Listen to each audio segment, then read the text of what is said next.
wanted to change my life.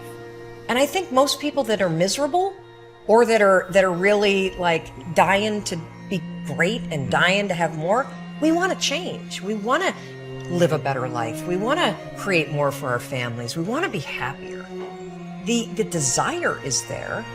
Again, it's about how do you go from knowledge to action. So the first thing in this story that's important is realizing that the answer was in me. And my mind was telling me, pay attention. It's your job to push yourself. All performance, all improvement in personal performance begins with an improvement in your self-concept. All improvement in personal performance, in what you do on the outside, begins with an improvement in your self-concept, in your beliefs about yourself. You change your beliefs about yourself on the inside, you change the reality of your life on the outside. When you first say these new affirmations, they won't feel real because they're butting up against the existing affirmations that are already hardwired in your brain. So what we have to remind ourselves is the way I got here is through the affirmations that were stated unconsciously. When I was homeless back in the 70s in Dallas and struggling, my affirmations were negations. It's like nothing's working out for me. It's me against the world. I felt totally alone. I was angry. And everything I repeated were affirmations of self-destruction. But I didn't know it. When we introduce new affirmations, we're going to feel like, oh, I'm just lying to myself. Of course you're lying to yourself. You're starting a new self-creation at this very point in time. As you keep repeating it, you'll get more comfortable with it. It'll rewire your brain, and it'll start to become the new truth. It'll become second nature to you, to the point where you don't think about it anymore, because now you have a new mindset. How did you get it? By creating a new habit, the habit of positive affirmations. And so as you begin to look at where you want to go, beginning to embrace that, it's possible. I'm blessed and highly favored. I've got a lot going for me. I got some good stuff in me. And it's possible that I can bring my greatness out here in the universe.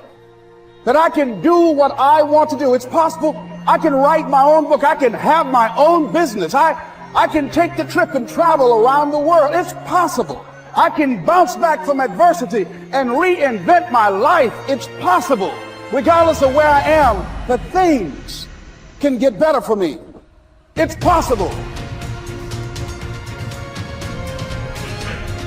Most people try to create a new personal reality as the same personality, and it doesn't work. We literally have to become someone else. In other words, thoughts are the language of the brain, and feelings are the language of the body. And how you think and how you feel creates a state of being. So most people have experiences in their life that brand them emotionally. They feel fear, they feel anger, they feel bitterness, they feel frustration, they feel insecurity. And those emotions then become part of their identity.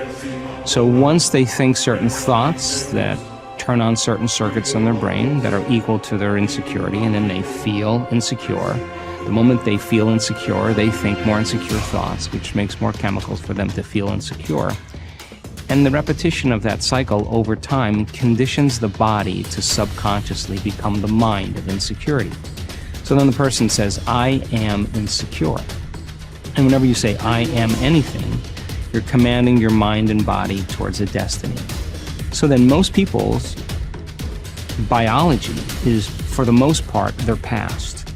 And so if you're not being defined by the vision of the future, some new possibility in your life, you're only left with the old circuitry in your brain and the old emotions of the past. So the question then is, can you believe in a future that you can't see or experience with your senses yet, but you've thought about enough times in your mind that your brain is literally changed to look like the experience has already occurred? Now, the latest research in neuroscience says you can change your brain just by thinking. So then, as you begin to think about a new possibility, and your brain begins to fire in new sequences and new patterns and new combinations, and you begin to plan your behaviors, and you begin to review in your mind, mentally rehearse who you're going to be in your life, The mere action of mental rehearsal begins to install the neurological circuits in your brain. Now your brain is no longer a record of the past. Now it's in fact a map to the future. And if you were then to begin to emotionally embrace your future before it's made manifest, in other words, you're not waiting for your healing to feel wholeness. You're not waiting for your new relationship to feel love. You're not waiting for the mystical moment to feel awe. You're not waiting for your success to feel empowered. That's the old model of reality of cause and effect. Here's a big source of inspiration: beginning, getting started. Actually turning thought and the notes on the paper, the plans, actually now committing it to action, getting started. And beginning can be an incredible source of inspiration.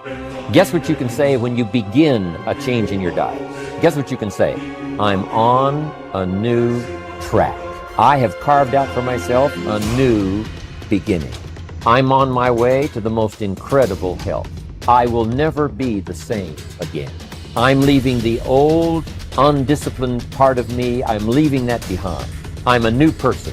I'm taking my first shake. I'm swallowing the first tablets.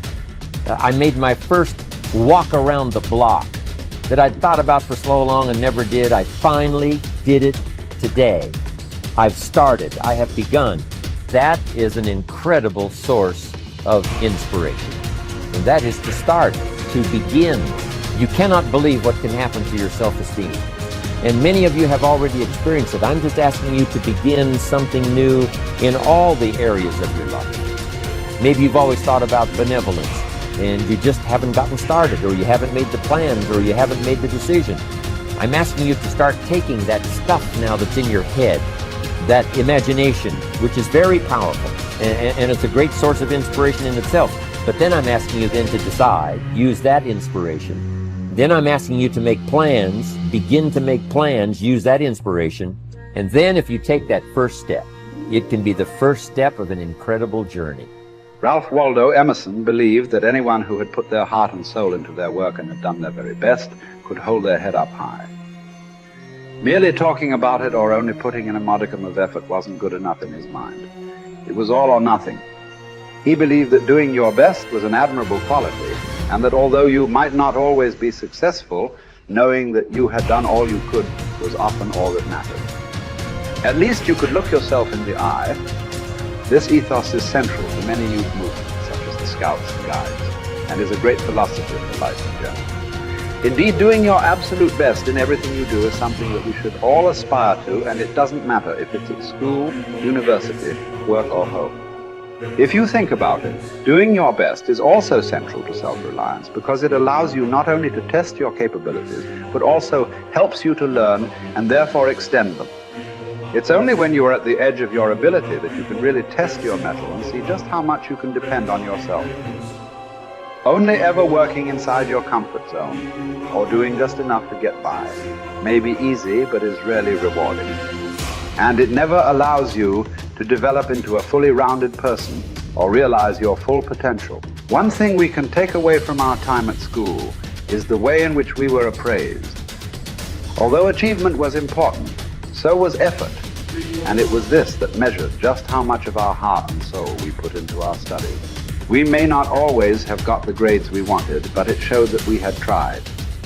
I, for one, always knew what mattered when my report came home. Effort. It's a shame we don't have a similar measurement system at work, as this would allow organizations to identify the true stars who put their heart and soul into their work, and who therefore want the company to succeed. When you are working on your next task, give it your full concentration and really put the effort in to produce the best possible end result. Even if it doesn't lead to glittering success, you should be proud of yourself for doing your very best. No man fails who does his best.